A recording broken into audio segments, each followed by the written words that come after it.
তাহলে কি সবাইকে পিটিয়ে নামাজ পড়াবেন? এটা আমার নতুন একটা অবস্থা, আজকে প্রথম পাইলাম।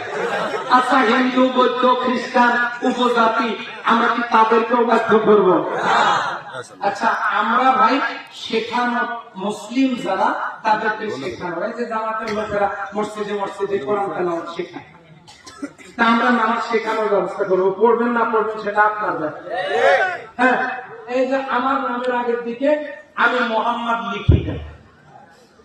লিখি না, নুরুল্লাহ লিখি, অনেকেই এটার সাথে লাগাই দিয়েছে মোহাম্মদ তো আমি লিখি না। এবার আমার নতুন কথা বেরতেছি, হ্যাঁ উনি আলেম, নামের আগের দিকে মোহাম্মদ নাই। আচ্ছা বলেন তো, সৌদি আরবের কোনটা লোকের নামের আগের দিকে মোহাম্মদ আছে? আচ্ছা, হযরত আবু বকর, ওখানে কি জিন্দেগিতে শুনছেন হযরত মুহাম্মদ আবু বকর সিদ্দিক, হযরত মুহাম্মদ ওমর রাদিয়াল্লাহু আনহু, হযরত মুহাম্মদ ওসমান রাদিয়াল্লাহু শুনছেন জিন্দেগি?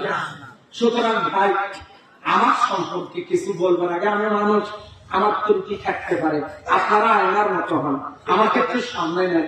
আমার যদি কোনো ভুল থাকে দয়া করে আপনারা সংশোধন করবেন, আমাকে শুধরিয়ে দেবেন। আমি মানুষ, আমার ভুল হতে পারে, আমি নিষ্পাপ না, আমার পাপ থাকতে পারে, পাপ আছে। আমি মনে করি এখানে যারা আছেন সবচাইতে হয়তো বা আমি বড় গুনাহগার, আমাকে আপনারা শুধরাতে পারবেন, কিন্তু কেন সমালোচনা করবেন?